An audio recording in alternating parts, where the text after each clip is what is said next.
Hello and welcome to the Let It Ride podcast, coming at you to preview week 11 in the NFL. Can't believe it's already week 11. As always, the NFL season is flying by. We have some great games coming up down the stretch as the playoff race starts to heat up. Looking to bring you some winners this week, which I was unable to do last week. Did get a winner on the teaser of the week, got a winner with the Rams, but the rest of the picks go by the wayside. We did suffer a really bad beat with the Bucks Pats under. So if that had hit, we would have finished the week 500. But just a terrible beat there. That game tracking towards the under the entire way. Travion Henderson breaks a huge run at the end of that game. Could have just fallen down and run the clock out. Instead, he runs the ball into the end zone. The Bucks score a garbage time touchdown after that, and our under was toast. Luckily for us, Jordan came on last week with his guest appearance and gave out a slew of winners, including the Saints money line against the Panthers. He went head to head with me on that when he got a winner there. Got Jahmyr Gibbs 2+ touchdowns. Had Kyron Williams to score a touchdown. He was just giving out plus money winners all over the place. So shout out to Jordan for saving the podcast last week. We will look to get back on track with our picks this week, starting with the Bengals taking on the Steelers. The Steelers, a 5.5 point favorite at home. The over/under sitting at 49.5. These two teams faced off 5 weeks ago, and the total was set at 45.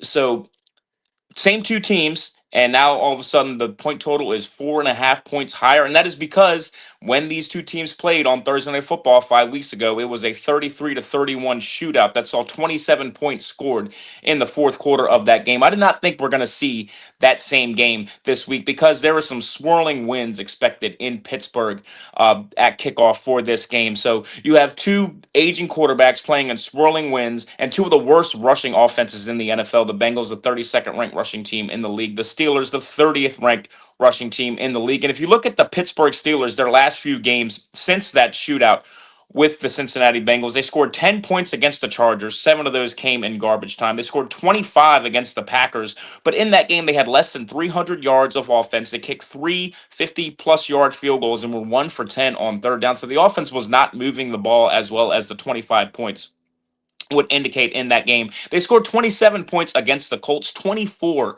of those 27 points came off of turnovers. They got outgained in that game. So again, this Pittsburgh offense, I think it's broken. I think Aaron Rodgers clearly doesn't want to get hit, is not the player that he used to be. Like I said, the Steelers team cannot rely on the run. On the other side, you have this Bengals offense that is very, very reliant on the pass with the swirling wind. I don't think they're going to be able to move the ball like they were in that first matchup. So I think the under 49.5 is a fantastic play here. I think this total set way too high for the weather conditions that we're going to see in this game on Sunday. That is going to move us on to the Bears taking on the Vikings. The Vikings, a 2.5 point favorite at home. The over under sitting at 48.5. And this is another total that I think is set way too high based on what we saw in a previous matchup. These two teams played in week 1 in a 27-24 game. So that game went over this total. The Bears scored a touchdown on the opening drive of that game.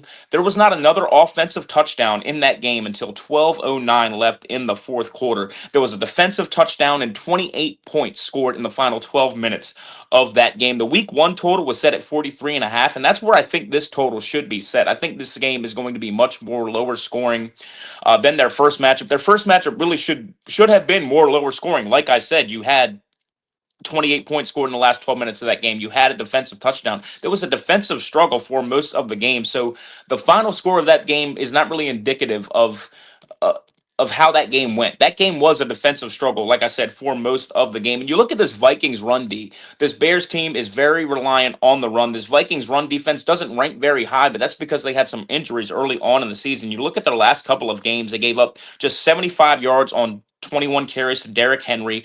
Jahmyr Gibbs and David Montgomery had 20 carries for 65 yards combined. They held Saquon Barkley to 18 carries for 44 yards. Now, the outlier in their last few games, they got gouged on the ground by the Chargers, but that was a Thursday night game. They had Carson Wentz playing at quarterback. This is Thursday night games. I don't really think you can read too much into them. They don't really tell you who a team is. Like talked about that Bengals Steelers Thursday night game.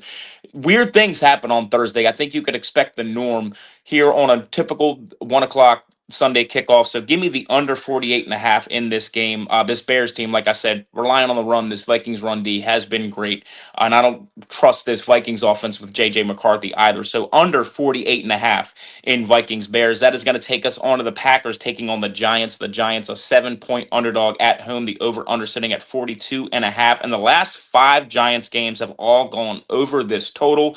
Jameis Winston starting at quarterback brings a high level of variance. He's going to have big plays. He's going to have turnovers. You have a lot of potential for a pick six in this game. I know this Packers offense has been stuck in the mud the last 2 games, but the Giants defense, 27th in points per game allowed. So I think this is a get right game for the Packers offense. And this total set really low, 23-20. That's a winner. 27-17. That's a winner too.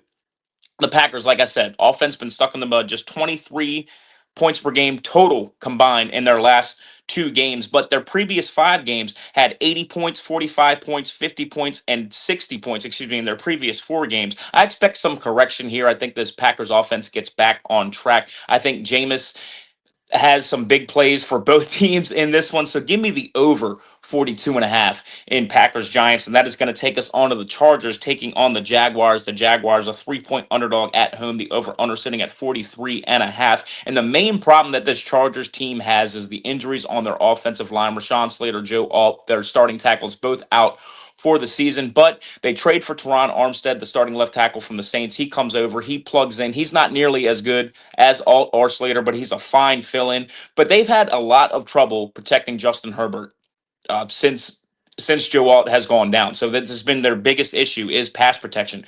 Enter the Jags, who are one of the worst pass rushing teams in the league. They just have 12 sacks in their 9 games this year, so they do not generate much pressure. Davis Mills, they played the Texans last week. The Texans, one of the worst offensive lines in the NFL. They just sacked him 2 times on 47 dropbacks. I think this Chargers team is the much better team here.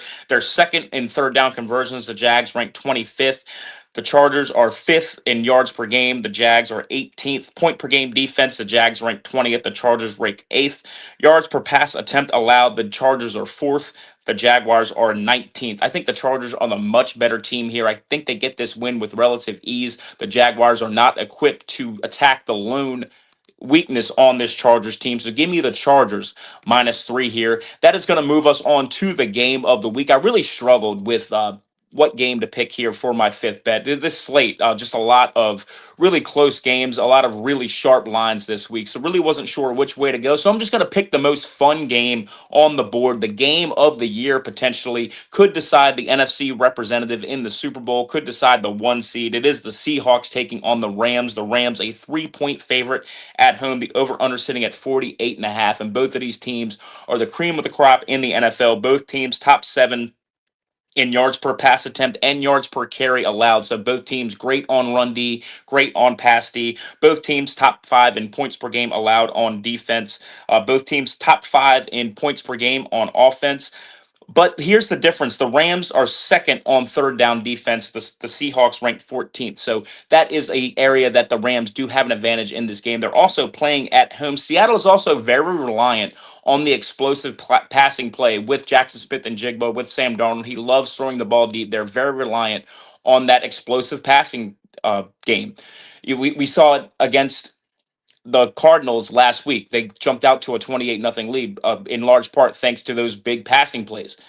The Rams do not give those up. They've only given up 1 pass over 40 yards the entire season. So I think that this Rams defense is well equipped to handle this Seattle offense, and I think the Rams are the better football team here. So I'm going to take the Rams -3, probably my least favorite play of the 5, but like I said, just want to have some action on this game that should be a great one. So the top 5 picks this week, we're taking the Bengals Steelers under 49.5, the Bears Vikings under 48.5, the Packers Giants over 42.5, the Chargers -3 against the Jags, the Rams -3 against the Seahawks, and the teaser of the week. Like I said, it got back on track last week after losing 3 straight weeks. The teaser of the week this week, not a lot of long legs available, but we did find 2. We're taking the Lions from +2.5 up to +8.5 against the Eagles, and we're taking the Ravens from -7.5 down to -1.5 against the Browns. So that is the teaser of the week this week. That is going to do it for my picks and the podcast. Thank you to everybody for listening, and I will see you guys next week.